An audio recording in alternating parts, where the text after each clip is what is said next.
الحمد لله رب العالمين والعاقبة للمتقين والصلاة والسلام على سيد المرسلين وعلى آله وصحبه ومن تبعهم بإحسان إلى يوم الدين. أما بعد فأعوذ بالله من الشيطان الرجيم. بسم الله الرحمن الرحيم. رب اشرح لي صدري ويسر لي أمري واحلل عقدة من لساني يفقه قولي. رب زدنا علما. اللهم فقهنا في الدين. اللهم إنا نسألك علما نافعا وعملا متقبلا ورزقا طيبا. اللهم انفعنا بما علمتنا وعلمنا ما ينفعنا وزدنا علما. آمین یا رب العالمین. اب آپ یہ دیکھیں کہ لاحول حدیث کا چونکہ معنی بڑا براڈ ہے، ہم ایک بات کے اوپر نہیں فوکس کر سکتے، لیکن ہم یہ ضرور جان سکتے ہیں کہ کیا پھر اس کا مطلب ہے کہ غنا جو ہے، کیونکہ آگے دیکھیں آتا ہے لیضل عن سبیل اللہ، تاکہ وہ روکے اللہ کے راستے سے، تاکہ بھٹکائے اللہ کے راستے سے بغیر علم، اللہ کی طرف نہ لوگ متوجہ ہو جائیں اور بغیر علم کے، اس کو پتہ نہیں ہے اور یہ کام کر رہا ہے، وَيَتَّخِذَهَا ہُزُوًا، اور اس کو بنا لے مذاق، اس لیے یہ اس میں انوالو ہے. کس چیز کو؟ اللہ کے راستے کو. اللہ کا راستہ کیا ہے؟ اس میں سب چیزیں ہی آ جاتی ہیں، اللہ کی شریعت، اللہ کا دین، اللہ تعالیٰ کے احکامات، یہ سب اللہ کا راستہ ہے، تاکہ وہ اس سے بھٹکا دے اور اس کو مذاق بنا دے. اولئک لہم عذاب مہین، ان کے لیے اہانت والا عذاب ہے. تو جب ہم کہتے ہیں اس کو کہ یہ اس سے مراد غنا ہے، تو ہم اس کے بارے میں کچھ احادیث بھی دیکھ لیتے ہیں جو اس کو کہ ڈیفائن کرتی ہیں. اگر غنا لیں، اگر میوزک اس کے ساتھ گانا بجانا اس لیے ہوتا ہے کہ گانا ود بجانا، دیٹس وائی وی سے گانا بجانا، کیونکہ میوزیکل انسٹرومنٹس کے ساتھ چاہے وہ کسی قسم کے بھی ہیں، وہ طبلے ہیں، ڈھول ہیں، گٹار ہیں، بانسری ہے، پیانو ہے، کچھ بھی اور بھی جو بھی جتنے بھی ہیں، ٹھیک ہے. آپ صلی اللہ علیہ وسلم نے فرمایا، ترمذی کی روایت ہے، دو آوازیں ملعون ہیں، لعنت زدہ ہیں، لعنت ذرا، خوشی کے موقع پر باجا اور مصیبت کے موقع پر پیٹنا، رونا پیٹنا اور گریبان پھاڑنا. ٹھیک ہے، خوشی کے موقع پہ باجا، ہم سوچتے ہیں کہ خوشی کے موقع پہ باجے بجانا، جب بارات جا رہی تو آگے آگے بینڈ جا رہا ہے، یہ تو ضروری ہے بھائی. اور ہم سوچتے ہیں کہ ڈھول کے بغیر تو ہماری کوئی بھی خوشی نہیں ہوتی. ڈھول پہ بھنگڑے ڈالے اور کوئی جیت گیا، کوئی پاس ہو گیا، کوئی شادی ہے، کوئی بچہ پیدا ہو گیا، سب پہ ڈھول پہ بھنگڑے ڈل رہے ہیں. حالانکہ آپ صلی اللہ علیہ وسلم نے لعنت زدہ کہا ان دونوں آوازوں کو، لعنت. دوسری حدیث سن لیں ترمذی کی ساتھ ساتھ، اس لیے آپ کو بتا رہی ہوں، آپ یہ نہ سوچیں پتہ نہیں کہاں سے حدیثیں سنا رہی ہیں اور پتہ نہیں یہ صحیح بھی ہے کہ نہیں. اس لیے اس دعا کے ساتھ بیٹھیں کہ یا اللہ حق کو ہمارے سامنے حق بنا کے واضح کر دے اور ہمیں اس پہ عمل کی بھی توفیق دے. آپ صلی اللہ علیہ وسلم نے فرمایا، اس امت میں زمین میں دھسنا، مسخ اور آسمان سے پتھر برسنا ہوگا. مسلمانوں میں سے ایک آدمی نے کہا، یا رسول اللہ یہ کب ہوگا؟ آپ صلی اللہ علیہ وسلم نے فرمایا، جب گانے والیوں اور آلات موسیقی کا ظہور ہوگا اور شرابوں کو کھلے عام پیا جائے گا. گانے والیاں، کیونکہ ہمارا موضوع یہ ہے، شراب کو ایک طرف کر دیں، گانے والیاں اور آلات موسیقی کا ظہور ہوگا. تیسری حدیث بھی ترمذی کی سن لیں. آپ صلی اللہ علیہ وسلم نے فرمایا، جب میری امت میں یہ خصلتیں ہوں گی تو ان پر بلاؤں کا نزول ہوگا. پوچھا گیا وہ کون سی خصلتیں ہیں؟ ساری میں نہیں جا سکتی، 15 کے قریب ہے، لیکن دو جو ان میں سے، ایک ریشم پہنا جائے گا، گانے والیاں اور آلات موسیقی کو رکھا جائے گا. کون سی جگہ ہے جہاں پہ نہیں ہے یہ؟ چھوٹے چھوٹے بچوں کے اسکولوں میں بھی میوزک کلاس ہے، چیزوں میں ان کے ٹوائز تک کے اندر آپ دیکھیں گے کہ میوزیکل انسٹرومنٹ، چھوٹے چھوٹے گٹار، چھوٹے چھوٹے پیانوز.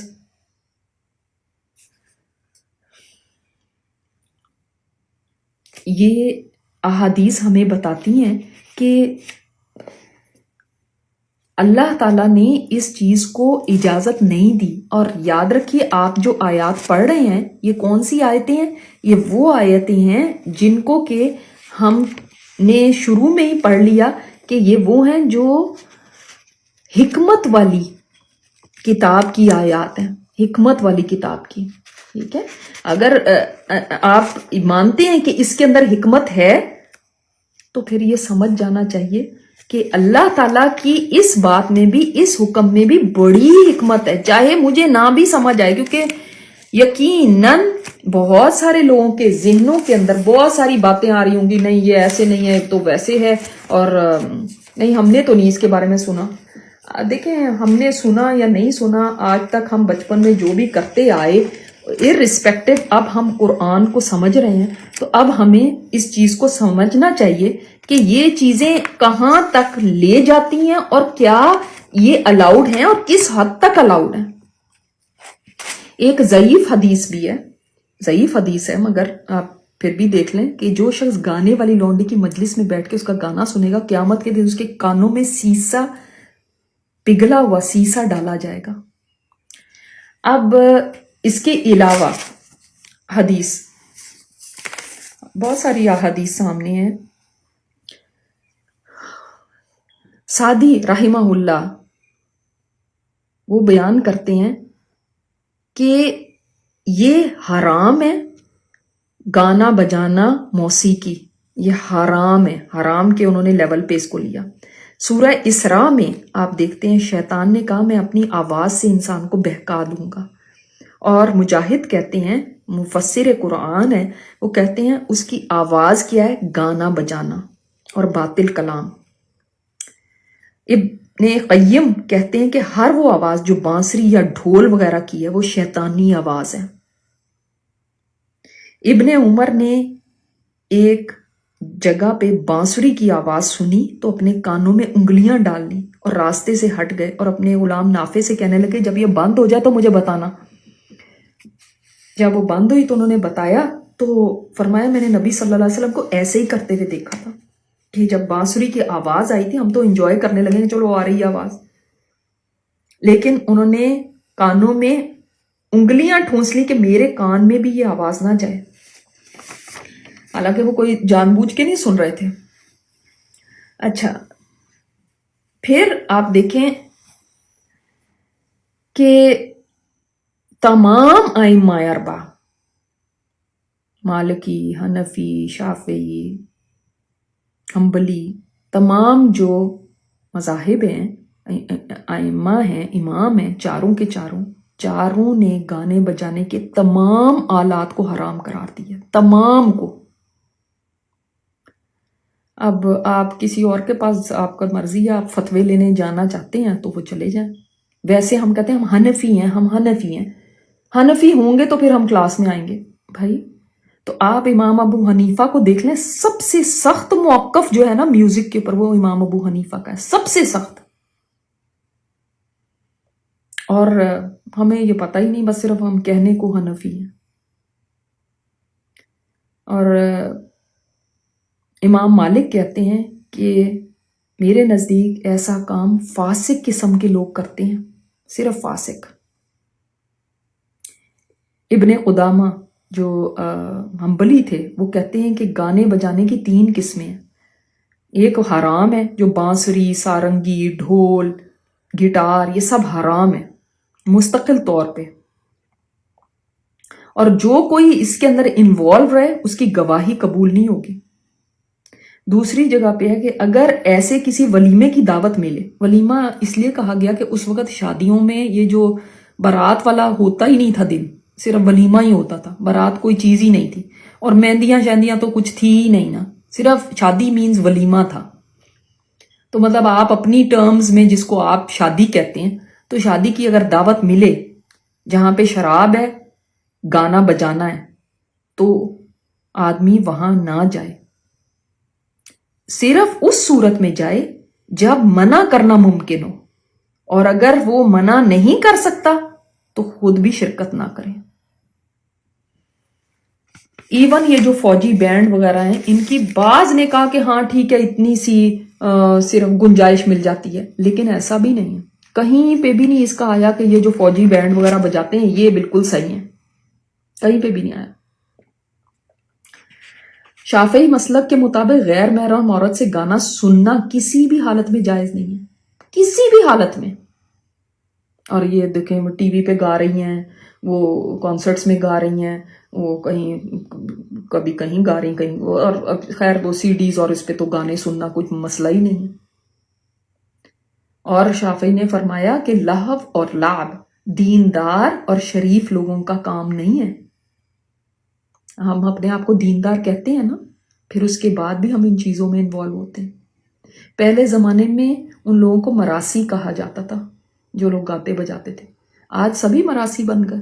بھانڈ قسم کے لوگ ہوتے تھے جو گانے بجانے کرتے رہتے تھے, ان کا کام یہ ہوتا تھا, وہ ایک الگ کیٹیگری ہوتی تھی. شریف لوگ اپنے آپ کو ان میں نہیں شامل کرتے تھے, اس کو بڑی اپنی ذلت سمجھتے تھے کہ ہم مراسی ہیں کوئی. تو سب مراسی بننے لگے, آج فخر کر رہے ہیں اس پہ کہ ہم مراسی ہیں, اور مراسیوں کو سر پہ بٹھا لیا کہ یہ ہیں, یہ بہت بڑی کوئی چیز ہے, ہماری سیلیبریٹی ہیں, ہمارے سٹارز ہیں. جب آپ نے ان کو سٹار بنا لیا نا, تو آپ کے بچے بھی انہی کو پھر فالو کرنا چاہیں گے, اور سٹار وہ بھی بننا چاہیں گے. کون نہیں سٹار بننا چاہتا؟ ہمارے سٹار صحابہ نہیں ہیں, یہ ہیں سٹارز. ان کو سٹار کہہ کے انٹروڈیوس کرایا جاتا ہے.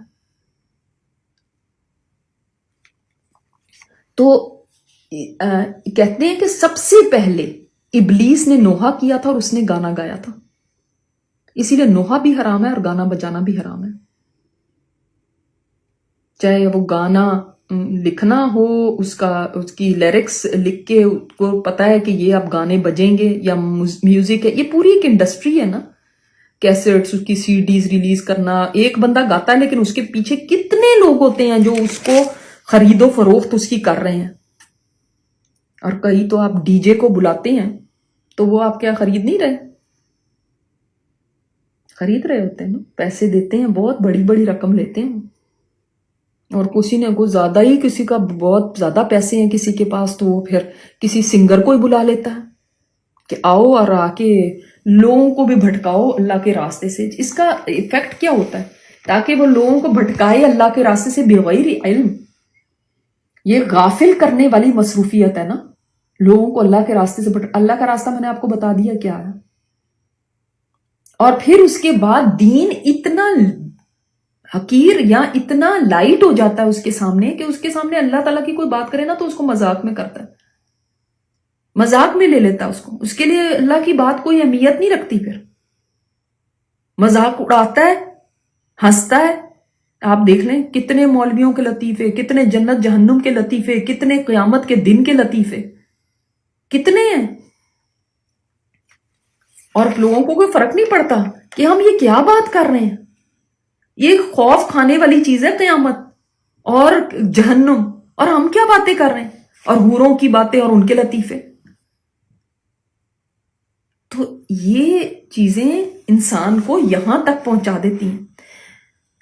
ہاں, جو ایک آلہ موسیقی جائز ہے وہ صرف دف ہے, لیکن وہ بھی شرائط کے ساتھ, اس کی بھی کوئی لیمٹس ہیں.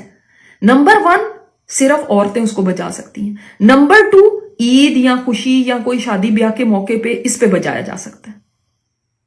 یہ نہیں کہ بس ہر وقت ہی بس ایک بنا دیا کہ صبح اٹھے اور جی گھر کے اندر میوزک لگا لیا اور ساتھ ساتھ صفائی ہو رہی ہے اور دوپٹہ باندھ کے اور ساتھ ساتھ کھانے پکائے, ساتھ ساتھ گانے چل رہے ہیں. یہ نہیں. یہاں بھائی صبح اٹھے اور ڈانس کی پریکٹس شروع کر دی کہ چلو کسی کی تو شادی آئے گی نا تو ڈانس پریکٹس کریں.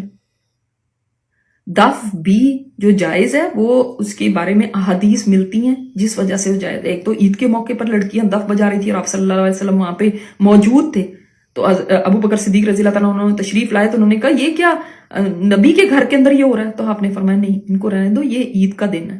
پھر ایک صحابیہ, دوسری حدیث ملتی ہے, ایک صحابیہ فرماتی ہیں کہ میری شادی تھی اور اس موقع پہ آپ صلی اللہ علیہ وسلم تشریف لائے تو چھوٹی بچیاں بیٹھ کے دف بجا رہی تھیں.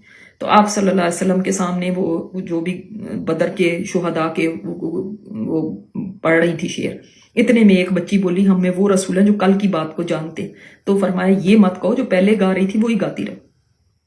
پھر تیسری ہمیں حدیث ملتی ہے کہ ایک مارکے سے واپس آیا آپ صلی اللہ علیہ وسلم تو ایک سیاہ رنگ کی بچی کہنے لگی یا رسول اللہ میں نے نظر مانی تھی کہ اللہ تعالیٰ آپ کو صحیح سلامت لے آئے تو میں آپ کے سامنے دف بجا کے اشعار گاؤں گی, تو آپ نے اجازت دے دی تھی. اس سے علماء لکھتے ہیں کہ ایسا خوشی کا موقع ہو تو اس کے اوپر آپ یہ کر سکتے ہیں. اس کے علاوہ ایسے ہی مشغلتاً شغل کے طور پہ یا کوئی اس کو ایز اے پروفیشن اپنا لے، اس کی کوئی گنجائش نہیں ملتی ہمیں، یہ کہیں پہ بھی نہیں ملتا. تو ایک تو ہمیں یہ پتا چلتا ہے. پھر لہو الحدیث اور کیا چیز ہے، اور اس کو براڈر اس کے اندر دیکھیں تو یہ ہر انٹرٹینمنٹ جو آج کی ہے نا، تقریباً ہر انٹرٹینمنٹ وہ لہو الحدیث میں شامل ہو جاتی ہے. کیونکہ ایسی گیمز ہیں جو اپنے آپ کو میں اتنا انوالو کر لیتی ہیں کہ انسان کو پتہ ہی نہیں چلتا. پوری رات بیٹھے ہوئے گیمز کھیل رہے ہیں، پورا دن گزر رہا ہے گیموں میں لگ رہا ہے، پورا دن سوتے رہے، رات کو گیم کھیلتے رہے، پورا دن گیم کھیلتے رہے. کوئی نمازوں کا پتہ ہی نہیں ہے کہ نماز کہاں گئی اور کیا، اور کوئی مجھے اور بھی کوئی کام کرنا ہے کہ نہیں. اللہ کی یاد سے بھی غافل اور ہر چیز سے. اسی طرح اور بھی وہ ساری انٹرٹینمنٹ کی چیزیں آپ دیکھیں. نذر بن حارث وہاں سے قصے کہانیاں لایا تھا. وہ قصے کہانیاں آج کتابوں کی صورت میں بھی ہے، جیسے ناول، ڈائجسٹ، افسانے. اور وہ قصے کہانیاں آج کل ڈراموں اور فلموں کی بھی صورت میں، جن کا کوئی فائدہ نہیں، کوئی حاصل نہیں. ان کو بیٹھے دیکھ رہے ہیں. 300 قسطوں کا ڈرامہ، سوپس چلتے رہتے ہیں، سیریز ایسی آئی کہ بس وہ ایک دیکھا ڈرامہ، پھر اس کے بعد اب دوسرا، اب تیسرا. اب تو ایسے بھی کر سکتے ہیں کہ آپ جتنی مرضی قسطیں دیکھ لیں آن لائن. کوئی ٹی وی پہ پہلے آتے تھے تو ہفتے بعد ہی آتا تھا، اب تو آگے سے آگے کرتے چلے جا رہے ہیں اور دیکھتے چلے جا رہے ہیں. اور اس میں کتنے گھنٹے گزر گئے، نیند آ رہی ہے پھر بھی دیکھتے جا رہے ہیں. تو دیکھیں یہ وہی چیزیں ہیں جن کے بارے میں کہا گیا کہ یہ لہو الحدیث ہیں. جو لہو الحدیث کو اپنا لائف سٹائل بنا دیتا ہے نا، یہ اس گروہ کی بات آ رہی ہے. یہ انہوں نے اپنا لائف سٹائل بنا دیا، یہ لہو الحدیث اس کے اندر ہی کھوئے پڑے ہیں. اسی نے ان کو اتنا آکیوپائی کیا ہوا ہے، اپنے اندر اتنا مصروف کر لیا ہے کہ وقت ضائع ہو رہا ہے، ان کو کوئی اس چیز کا احساس نہیں. اب مجھے بتائیں، جس کو یہ محسنین کی پہلے صفت آئی ہے نا کہ وہ آخرت پہ یقین رکھتے ہیں، یقین. آپ بتائیں مجھے، جس کے پاس یقین ہوگا آخرت کا، اس کو تو یہ ہوگا کہ میرے پاس تو وقت کم رہ گیا، پتہ نہیں کل یا پرسوں کب چلاؤ کا وقت آ جائے، تو میں نے اپنے رب کو منہ دکھانا ہے، میرے پاس کہاں وقت ہے اس کے لیے. ہم سیریل بیٹھے دیکھ رہے ہیں، قسطیں ختم ہی نہیں ہو رہی. اچھا پھر وہ چھوڑنے کو دل نہیں کر رہا. اگر بہت ہی ہم کہیں نیک پرہیزگار ہیں تو چلو نماز کے لیے اٹھ ہی جاتے ہیں، وہ بھی بڑی مشکل سے. اور وہ جتنی دیر نماز پڑھتے رہیں گے، ڈرامے کے سین سر میں چلتے جائیں گے. سلام جو ہی پھیرا پھر بیٹھ گئے جلدی سے. ورنہ بعض دفعہ تو یہ ہوتا ہے کہ سین نہ کہیں چلا جائے، نماز چلی جائے تو جائے، سین نہ چلا جائے. اس کے لیے نماز چھوڑ دیں گے، وہ قضا پڑھ لیں گے، وہ ڈیلے کر دیں گے، لیکن کس ختم ہو جائے. دیکھیں نا، یہ ساری چیزیں انسان کو کدھر لے جا رہی ہیں. ایک مومن جس کو یہ احساس ہے کہ اس کی زندگی اسے ایک مقصد کے ساتھ ملی ہوئی ہے، وہ یہاں پہ کچھ کرنے آیا ہے، وہ ایک کسان والی زندگی کو ذہن میں لے کر آئے، وہ کیسے اپنے قیمتی ترین وقت کو جو کبھی واپس نہیں مل سکتا، وہ گھنٹہ، وہ 2 گھنٹے، وہ 4 گھنٹے کبھی آپ کی زندگی میں کبھی واپس آئیں گے؟ اب جو فلموں میں، ڈراموں میں، ان میں ویسٹ کر دیے، ڈائجسٹوں میں، ان کا بھی ایک ایڈکشن ہوتی ہے. سب ایڈکشن کی چیزیں ہیں. لہو الحدیث سے ایڈکشن، چاہے وہ گانے ہیں، چاہے وہ یہ فلمیں، ڈرامے، یہ سب چیزیں. یہ ہمیں بتایا گیا جو ان سے ایڈکٹ ہو گیا اس کی یہ تصویر دکھائی گئی ہے. اور آج کل تو یہ بہت ساری چیزیں ہو گئی.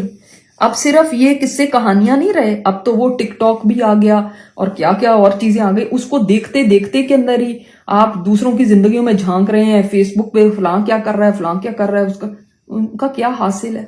جو چیز بھی یاد رکھیں آپ کو اتنا آکیوپائی کر لے کہ اہم کام سے غافل کر دے. آورز کوئی اسکرینوں پہ بیٹھا ہوا ہے، اپنی زندگی کو ضائع کر رہا ہے.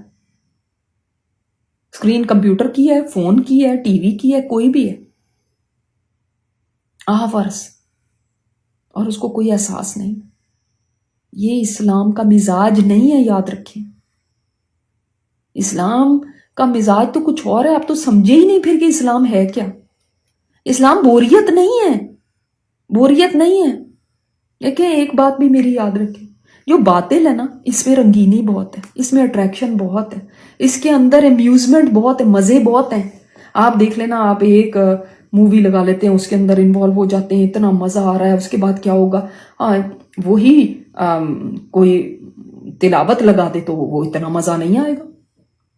آپ دیکھ لیں ایک جگہ پہ کوئی درس رکھا ہے، قرآن کی تفسیر بیان کری جا رہی ہے، آپ کو کہا جاتا ہے یہ سورت ہے، اس کی تفسیر ہوگی یہاں پہ. دوسری جگہ پہ ہے ایک مہندی کا فنکشن ہے، آپ الٹی سیدھی بھی ہو کے پہنچتے ہیں کہ مہندی پہ میں پہنچ جاؤں، اور اگر اس نے نہیں بلایا تو اس کی شامت آ جائے گی کہ مجھے نہیں بلایا، تم نے سب کو بلایا. لیکن آن دا ادر ہینڈ وہ جو دوسرے نے آپ کو بلایا کہ یہاں پہ آ جائیں، وہ کوئی مسجد تھی یا کوئی فرینڈ تھی، اب آپ کو ہوتا ہے کیا بہانہ کروں، بس کیا بور ہونا ہے، یا اتنی دیر سے جاؤ کہ سارا فنکشن ہی ختم ہو گیا. مہندی کے فنکشن میں تو نہیں آپ یہ کریں گے کہ اتنی دیر سے جاؤ کہ سب فنکشن ہی ختم ہو گیا. لیکن اس میں کیونکہ اس میں اٹریکشن ہے، یہ شیطانی چیزیں ہیں.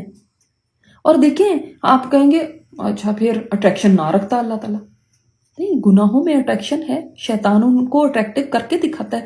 ہم پورے قرآن میں پڑھتے رہیں، شیطان مزین کر دیتا ہے، بیوٹیفائی کر دیتا ہے ایسے کاموں کو. آپ دیکھ لیں ایک جگہ پہ ہمارے اپنے جو ریلیجس، جو ہمارے ریچولز یا ہمارے جو فیسٹیولز یا یہ چیزیں، مثال کے طور پہ عید ہے، عید میں ہمیں اتنی اٹریکشن نہیں لگتی. لیکن آپ دوسری طرف دیکھتے ہیں کرسمس ہے، بہت سے بڑا زرق برق ہے، ٹری بھی لگا رہے ہیں، یہ بھی کر رہے ہیں، تحفے بھی مل رہے ہیں، سینٹا کا بھی ایک کانسیپٹ ہے، فلاں ہے. اور تو اور ہم نے تو کرسچن کو بھی نہیں کو بھی چھوڑو، ہم نے تو ہندوؤں کو بھی نہیں چھوڑا، ان کی بھی ہولی کھیل رہے ہیں، اس میں بڑا مزہ آ رہا ہے. کہیں ہیلووین ہو رہی ہے، اس میں بڑا مزہ آ رہا ہے. تو اس میں کیا مزہ ہے، مسجد میں جاؤ، خاموشی سے بیٹھو، اس کے بعد عبادت کرو، اس کے اندر کیا مزہ ہے. جب انسان یاد رکھیں لہو الحدیث میں جتنا انوالو ہوگا نا، جتنا اس کا لائف سٹائل یہ لہو الحدیث والا ہو جائے گا نا، اتنا ہی اس کو ان چیزوں کے اندر سے کوئی اس میں مزہ نہیں آئے گا عبادت میں، نہ کسی چیز کے اندر کوئی اٹریکشن. یہ دو بالکل اپوزٹ چیزیں ہیں. ایک ہے قرآن، ایک ہے دین. یا دین آپ کو کچھ اور باتیں کہتا ہے، جو یہ چیزیں لہو الحدیث والی ہیں یہ بالکل اپوزٹ ہیں. ایک رائٹ ہے تو ایک لیفٹ ہے، یہ سمجھ لیں. اگر آپ کے دل میں لہو الحدیث کی جگہ ہے نا تو قرآن ریپیل ہوگا. اسی لیے آپ دیکھتے نا لوگوں کو ہائی مزہ نہیں آیا، ہائی کس طرح سے اب کوئی قرآن کی بات آ گئی ہے یا ایسی مجلس میں اگر بیٹھنا پڑ گیا، اتنے وہ بے چین ہوتے کہ ان کی باڈی لینگویج بتاتی ہے کہ یہ کب ختم ہو. میں تو بولتی ہوں نا، اس لیے مجھے پتا چلتا ہے، لوگوں کو کہنے کی ضرورت نہیں ہوتی، ان کی باڈی لینگویج بتا رہی ہوتی ہے کہ یہ بیچارے کہہ رہے ہیں کہ بس کر دیں. جن کو نہیں سننا ہوتا، اندر جب لہو الحدیث گھسا ہوا ہے تو ایک دل میں ایک ہی جگہ ہوگی، یا تو قرآن کی جگہ رہ سکتی ہے یا لہو الحدیث. ہاں اگر آپ کہتے ہیں دونوں ہیں تو یاد رکھیں ایک میری بات، یا تو لہو الحدیث قرآن کو نکال باہر کرے گا دل سے، یا قرآن لہو الحدیث کو نکال دے گا. اور ایسے ہماری بے شمار اگزامپلز اسی کلاس میں ہیں کہ قرآن نے الحمدللہ لہو الحدیث کو نکال دیا ان کی زندگی سے. نہیں ہے اب. اور ایسی بھی اگزامپلز ہیں. آج یہ نہ سوچیں اگر میں قرآن کے آگے بیٹھی ہوں تو ہمیشہ ایسے ہی رہے گا. ایسے بھی لوگ ہیں، قرآن کی طرف آتے ہیں اس کے بعد لہو الحدیث میں پڑ جاتے ہیں. تو یہ میوزک انڈسٹری، آپ کی انٹرٹینمنٹ انڈسٹری، آپ کی یہ لٹریچر انڈسٹری، یہ ساری اس کے گرد گھومتی ہیں آج کل. میوزک تو ویسے ہی حرام ہو گیا نا، میں نے آپ کو بتا دیا، وہ تو ویسے ہی حرام ہے. اس کا بیچنا، تاکہ ہم کہتے ہیں ہم تو نہیں لوگوں کو اللہ کے راستے سے روک رہے، تو یہاں پہ تو لکھا ہوا اللہ کے جو چیز ایکچولی حرام ہے اللہ کے راستے سے روک رہے ہیں، آپ نہیں روک رہے. اللہ تعالیٰ کو بہتر پتا ہے. ہم تو یہ تک کرتے ہیں کہ اپنی شادیوں پہ اتنا میوزک رکھ لیتے ہیں اور اس کے بعد ہم لوگوں کو فورس کرتے ہیں کہ تم یہاں بیٹھو اور اس کو سنو، کیونکہ ہم اپنے لیے یہ صدقہ جاریہ بنانا چاہتے ہیں. ایک نیکی کا صدقہ جاریہ ہوتا ہے، گناہوں کا گناہ جاریہ، اپنے گناہ جاریہ بنانا چاہتے ہیں تاکہ اتنے لوگ سنیں اور ان 300 لوگ جو آئے ہیں ان سب کا گناہ بھی مجھے مل جائے، اور آگے یہ بھی اپنے گھروں میں جا کے یہی کریں، یہ بھی اس طرح کی شادیاں کریں. ہم جاری رکھنا چاہتے ہیں اپنے گناہ کو. تو جب ہم یہ پڑھتے ہیں کہ صحابہ نے اس کا معنی یہ کیا ہے، پھر بھی جسٹیفیکیشنز دینے لگتے ہیں. ان سے زیادہ کون قرآن کو سمجھنے والا تھا؟ آپ مجھے بتائیں کہ آپ کوئی بھی چیز ہے، کوئی ایک بیماری ہے، اس کے لیے خود نہیں ایکسپرٹ اپنی رائے دینا شروع کر دیتے کہ یہ ہے. آپ کسی ماہر ڈاکٹر کے پاس جاتے ہیں. آپ دین کے احکامات سمجھنا چاہتے ہیں, آپ کو لاء الحدیث کا نہیں پتا, تو آپ صحابہ کی رائے کو دیکھیں گے, آپ ائمہ کرام کو دیکھیں گے, آپ تابعین کو دیکھیں گے, آپ دیکھیں گے ان لوگوں نے اس کو کیسے انٹرپریٹ کیا ہے, یہ کیا چیز ہے, یا ہم خود ہی ڈیفائن کریں گے. آج ہم اتنے عقل مند ہو گئے کہ ہم خود ہی بتائیں گے کہ کیا چیز حلال ہے کیا حرام, کیونکہ ہمارا دل نہیں چاہتا ان چیزوں کو چھوڑنے کا. تو یہ ایک ایسپیکٹ ہے. دوسرا یہ جیسے لاء الحدیث میں آئیڈل ٹاک بھی آ جاتی, ایسی باتیں بھی آ جاتی ہیں جس کے اندر کوئی حاصل نہیں, کوئی فائدہ نہیں, اور پھر اس کے اندر انوالوڈ رہیں اور اسی بے حاصل گفتگو کے اندر ہی اپنے دن اور رات گزارے. اسی طرح اس کے اندر یہ سینما انڈسٹری ساری آ گئی, وہ بھی آ جاتی. آج دیکھیں کتنے لوگ, جب بھی میں سینما کے باہر سے گزرتی ہوں ضرور نوٹ کرتی ہوں کہ کتنی گاڑیاں کھڑی ہیں. یہی خیال آتا ہے کہ اللہ اتنے لوگ بیٹھے ہوئے بالکل غافل. ایک تو وہ اندھیرا کر دیتے ہیں, بس اسکرین پہ آپ کی نظر ہو, کہیں اور کوئی ڈسٹریکشن ہو ہی نہ, کوئی اور چیز نہ کہیں آپ کو ڈسٹریکٹ کرتے ہیں, کہیں دھیان کسی اور طرف نہ چلا جائے, بس اسکرین میں ایسے آپ انوالوڈ ہوں کہ آپ کو ساری دنیا یہی نظر آئے. اس کہانی میں آپ ایسے ہو جاتے ہیں, میرے خیال اٹھتے ہوں گے تو وہاں سے تو سمجھ بھی نہیں آتی ہوگی. تو کئی لوگ ایسے ہیں جو لوگوں کو دیکھو, اور پھر سبحان اللہ, اللہ اکبر, ہم صرف یہ نہیں کرتے کہ ہم یہ کام خود کرتے ہوں. یہ لیدل عن سبیل اللہ, یدل کا معنی یہاں پہ کیا ہے, خود بھی بھٹکنا اور دوسروں کو بھی بھٹکانا. ظاہر ہے جو خود بھٹکا ہوگا دوسروں کو بھی تو بھٹکائے گا نا, دوسروں کو بھی بھٹکانا اللہ کے راستے سے, اللہ کے دین سے, اس کے احکامات سے, نیکی کے راستے سے. تو یہ خود بھی گمراہ ہے مگر اپنے تک نہیں رکھتا. جیسے محسن اپنے تک نیکی نہیں رکھتا, وہ اس کی نیکی ہر طرف پھیلتی ہے, ہر ایک کے ساتھ بھلا کرتا ہے. ایک خاندان میں ایک محسن آ جاتا ہے نا, تو سارے خاندان کو خیر ملنا شروع ہو جاتی, سب کے لیے نفع مند بن جاتا ہے. اور یہ بندہ ایسا ہے کہ یہ سب تک اپنی وہ گندگی پہنچاتا ہے. اور آج کل تو بہت ہی آسان ہے نا پہنچانی. آپ کو کسی کے گھر جا کے, یا پہلے چلو فون کرنا پڑتا تھا, فون پہ آپ ہیں اور ایک اور بندہ ہوتا تھا جو سن لے گا آپ کی بات. آج تو سوشل میڈیا ہے, آپ اس کے پر ڈال دیں, ہزاروں لوگ دیکھ لیں گے. یہ میوزک, یہ فلم بہت ان ہے, یہ بہت گانا بڑا اچھا ہے, یہ دیکھو میں سنیما گئی, دیکھو میری یہ تصویریں یہاں پہ. آپ نے اپنے لیے کتنا گناہ کما لیا, کتنا گناہ کما لیا. آپ دیکھیں کئی فلمیں ایسی اتنی ڈیلوژنل ہوتی ہیں, ان میں جو ہڈن میسیجز ہوتے ہیں آپ کو سمجھ بھی نہیں آتے, مگر وہ آپ کی ایسی مائنڈ سیٹنگ کرتی ہیں کہ کئی چیزیں جو آپ کو پہلے بری لگتی ہیں وہ اب اوکے لگنا شروع ہو جاتی ہیں, اور اس کے بعد وہ پسند آنا شروع ہو جاتی ہیں. یہ فلم, یہ بھی پوری ایک سائیکی ہوتی ہے جو اس کے پیچھے ہوتی ہے.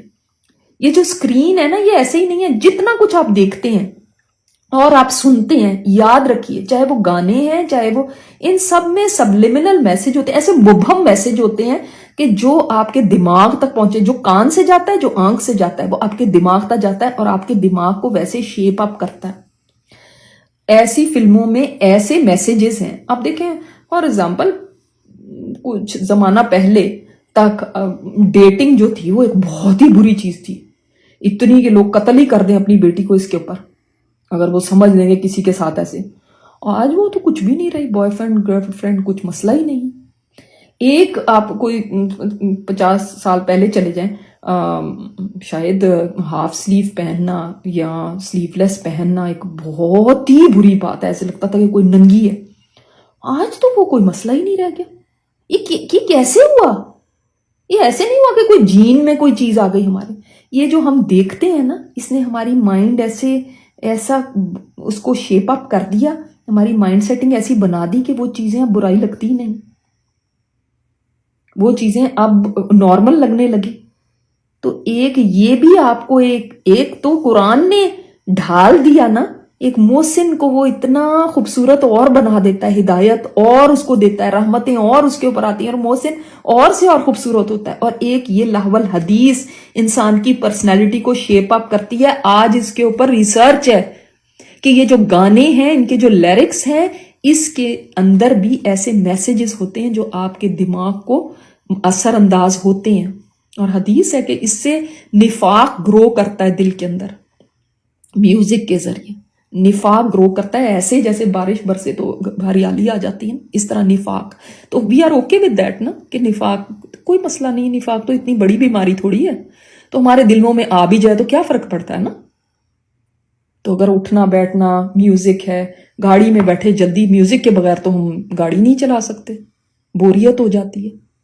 دیکھیں ایک وہ چیز ہے، لوگ کہتے ہیں اس کو جسٹیفائی ایسے کرتے ہیں، لو تو کیا کریں ہم ریسٹورینٹ میں جاتے ہیں وہاں میوزک، ہم گروسری کے لیے جاتے ہیں وہاں میوزک، ہر جگہ ہی آج کل میوزک ہے، ہم کیسے اپنے آپ کو بچا سکتے ہیں. دیکھیں ایک چیز ہوتی ہے آپ کا بس نہیں ہے اور آپ کے کان میں وہ پڑ گئی اور آپ اپنا دھیان بھی اس طرف نہیں لگا رہے، لیکن وہ بس آپ کے کان میں پڑ رہی ہے. اب آپ گروسری کر رہے ہیں، آپ کہہ رہے ہیں میں جلدی سے جلدی یہاں سے نکلوں، آپ کا زور ہی نہیں ہے. اور ایک ہے خود ڈی جے کو ہائر کرنا یا خود ایسی مجلس میں جانا جبکہ آپ کو پتا ہے مہندی مینز واٹ. آج کل مہندی کا کیا مطلب ہے؟ ناچنا اور میوزک، اور ہمیں پتا ہے اور پھر ہم جا کے اس میں بیٹھ جاتے ہیں.